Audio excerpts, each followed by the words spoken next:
Conversaremos sobre las oportunidades que Estados Unidos te ofrece como inmigrante. Y esto es Hispanic Connection. Hispanic Connection. Infórmate, actúa y triunfarás. Bienvenidos amigos de Hispanic Connection, soy Samantha Lugo y esta es una plataforma hecha por inmigrantes, para inmigrantes, porque le queremos ver triunfar. Hoy vamos a hablar sobre un tema difícil pero necesario de abordar, un evento en el cual ningún inmigrante quisiera verse expuesto a esta realidad. Hablamos de las deportaciones. Precisamente porque no queremos vernos en una situación de este tipo, es que es necesario conocer y manejar los pormenores de una deportación.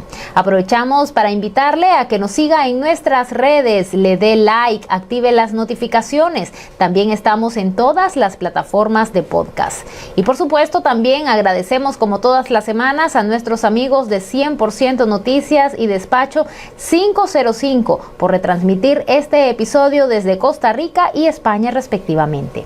También le damos la bienvenida como todas las semanas a nuestra abogada Noelia Ramos, experta en inmigración, bienes raíces y asesoría corporativa, quien nos va a aclarar todas las dudas que tenemos en torno al tema de las deportaciones. Así es, gracias Samantha.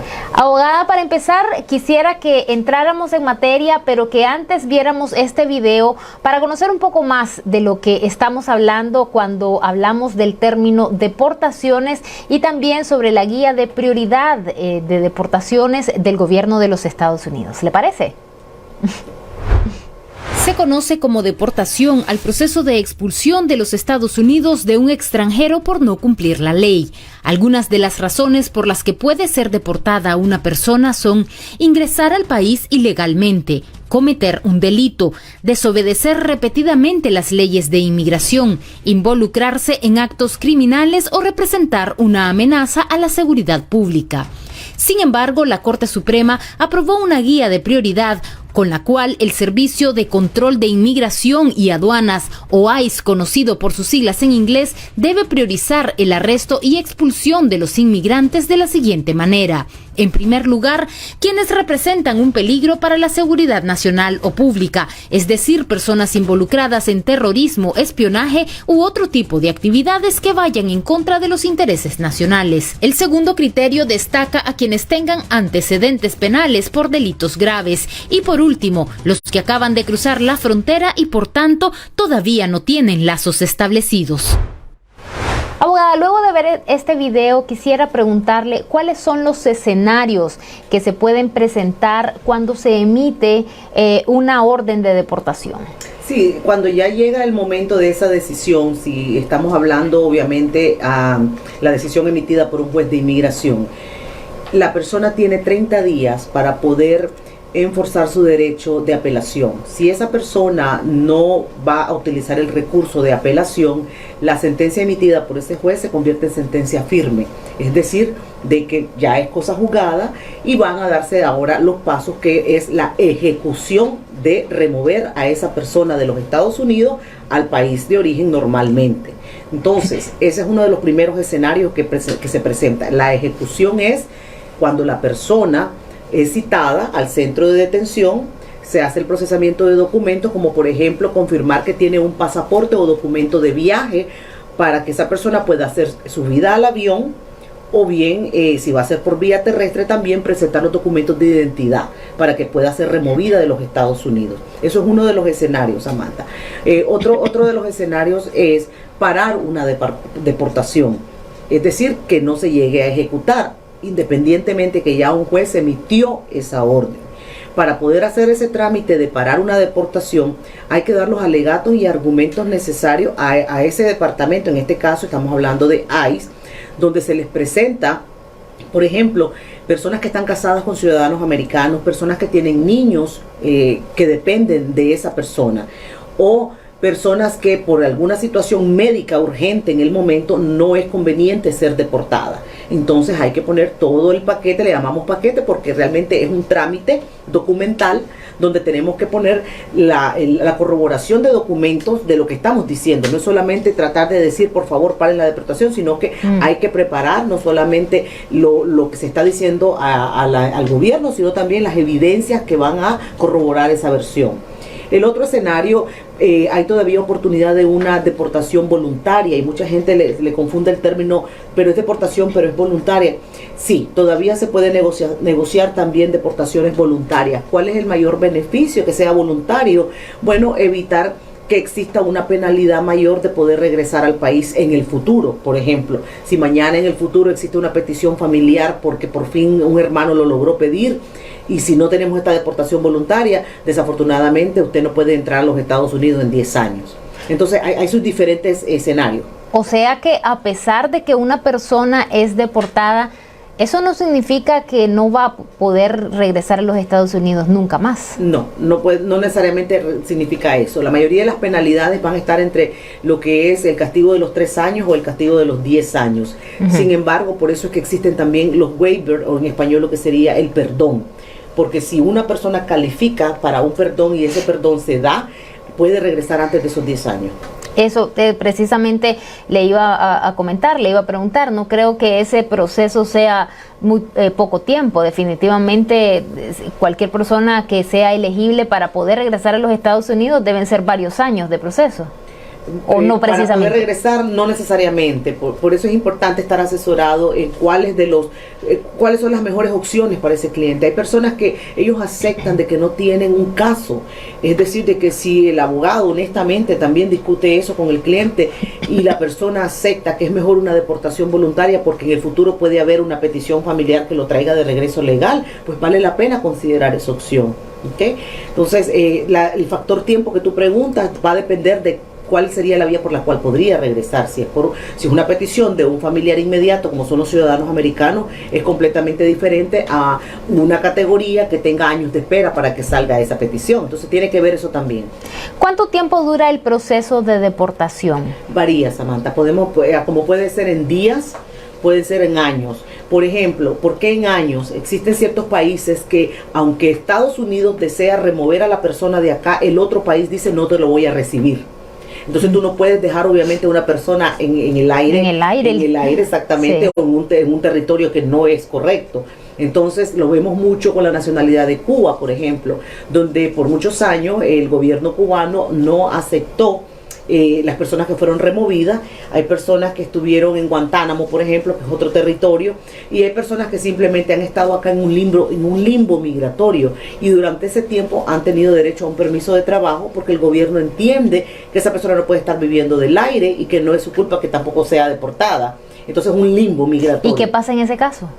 La persona sigue aquí hasta el momento en que se da la oportunidad nuevamente de que se pueda remover. Y eso puede pasar en cualquier momento, como lo hemos visto últimamente en las noticias con ciertas personas de Cuba que han sido removidas.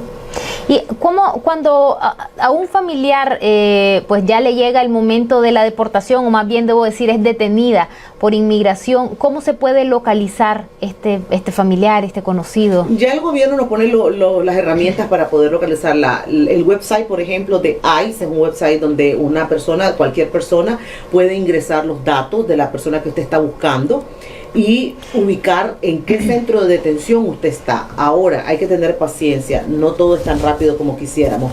Hay personas que son detenidas un lunes, pero no aparecen en el sistema sino hasta el día viernes. Y hay personas que hasta han llegado a más de 30 días y en el sistema no aparecen. Por eso es muy importante también que esas personas que vienen de camino para acá, lo cual tampoco estamos diciendo que lo hagan, pero si lo hacen, siempre un familiar sepa. Porque, por ejemplo, entrar por la frontera sabemos que existen diferentes puntos. La frontera es gigante. Puede ser cualquier punto diferente. También tratar que la persona que viene se sepa de memoria el número de teléfono de ese familiar. Innumerables veces, una de las primeras cosas que nos comparten las personas detenidas es: lo hubiera podido llamar si me hubiera acordado del número de teléfono. Sí. Entonces recordemos ahora que no todos, ahora con los teléfonos nos estamos aprendiendo de memoria. Ese es un gran error, porque usted tiene derecho a hacer esa llamada. Sin embargo, si no se lo sabe, no puede llamar. Y entonces va a demorar más ubicarlo a usted porque usted no se pudo poner en contacto con ese familiar. ¿Y las autoridades no brindan asesoría legal para aquellas personas que no pueden pagar o acceder a un familiar? No, el gobierno no ofrece asesoría legal. ¿Y qué pasa, por ejemplo, con las personas que son ciudadanos estadounidenses naturalizados, es decir, que nacieron en otro país? ¿Estas personas pueden ser deportadas? Sí, no podemos decir un absoluto no, ¿Por qué? Porque si fuera así no existiera el proceso de denaturalización. Es un proceso que de hecho la administración del presidente Trump quiso enforzar como nunca, pero pues se detuvo por obvias razones, porque no se dio más en la siguiente cantidad de años en presidencia. Sin embargo, existe.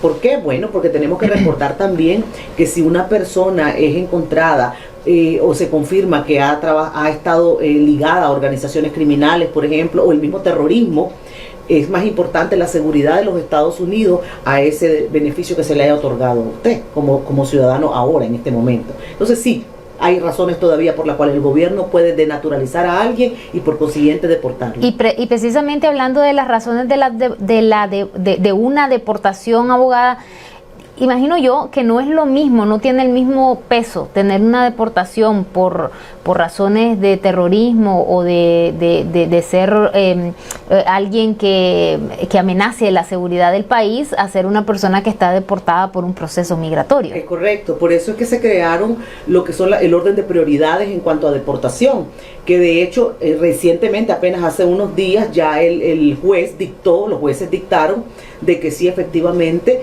el gobierno sí puede dictaminar ese orden, porque tiene una lógica. ¿Por qué? Porque también tiene la facultad de hacerlo del Ejecutivo, una ordenanza al Departamento de Inmigración, donde los recursos se tienen que abocar qué es lo que está en peligro.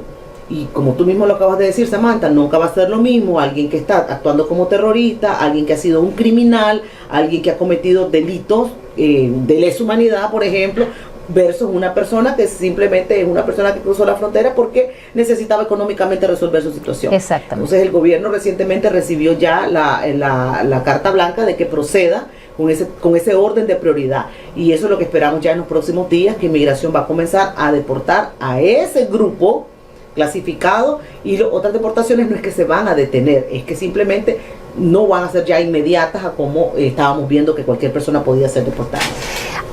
Abogada, cuando se emite una carta de deportación, ¿la persona es apresada en ese momento o puede esperar en su casa? Normalmente no lo vemos así. Normalmente la persona se le está expidiendo su orden de deportación, pero recordemos que existe el recurso de apelación, y por esa misma razón usted tiene 30 días todavía para poder enforzar su recurso de apelación. Sin embargo, eso no quiere decir de que el representante del gobierno o el fiscal, como lo quieras identificar, no pueda alegarle al juez también de que existe un riesgo de que esta persona se va a perder, se va a hacer un fugitivo de la ley. Es decir, se pueden valorar ese tipo de riesgo, y el juez puede también determinar que existe una detención. Entonces, porque existen vamos a decir así, las razones para que esa persona sea detenida. Pero normalmente donde vemos más esto es al momento de reportarse. Todas estas personas que están siendo liberadas para que lleven su proceso fuera de detención, muchas de ellas han sido liberadas bajo condiciones, y dentro de esas condiciones es el estarse reportándose mensual, cada 5 meses, X cantidad de tiempo, ¿no?, en las oficinas locales de ICE. ¿Qué pasa? Si ya se emitió una orden de deportación, ya solo falta ejecutarla, y si a usted le toca irse a reportar y en ese momento el oficial mira, pero esta persona ya se le dio una orden de deportación, sí tiene la potestad, obviamente, ahora dejarlo ya detenido, porque ya viene el procedimiento de ejecución, nada más de removerlo del país. Ok, y por supuesto, ¿verdad? En este caso, probablemente, quizás más que en otro tipo de casos de los que hemos hablado, es necesario tener a una persona especialista, ¿verdad? Que pueda ayudarnos. Hay que entender el proceso. Usted tiene que estar claro de todas las consecuencias y hacer todas las preguntas necesarias para que usted esté claro de a lo que se va a enfrentar. Así es. Y si usted cree tener un caso de que necesite asesoría especializada de inmigración, recuerden que la abogada está otorgando una primera consulta sin costo a la que usted puede tener acceso, ¿verdad, abogada? Así es, siempre estamos dando la oportunidad de que usted pueda hacer esas preguntas, de que usted no se sienta en un limbo de que no sabe lo que va a hacer. Es sin costo y nos puede contactar por medio de Hispanic Connection. Así es, a través de nuestro correo info@hispanic-connection.com, o bien escríbanos a nuestras redes sociales. De paso, dele like a este episodio, active las notificaciones, vea los otros episodios que seguramente va a encontrar información muy interesante para usted, sus amigos, sus familiares. También estamos en las plataformas de podcast, y recuerde, tenemos episodios todos los días martes y los días jueves en vivo. Los estamos esperando para aclarar todas sus dudas y también para hablar de las preguntas, para responder las preguntas que ustedes tienen en torno a las principales noticias migratorias de la semana. Como siempre, le agradecemos a usted, abogada, por haber estado con nosotros, y a ustedes, nuestros amigos, por habernos acompañado en este episodio. Los esperamos la próxima semana y recuerden, infórmate, actúa y triunfarás. Sea fuerte y valiente. Conversaremos sobre las oportunidades que Estados Unidos te ofrece como inmigrante. Y esto es Hispanic Connection. Hispanic Connection. Infórmate, actúa y triunfarás.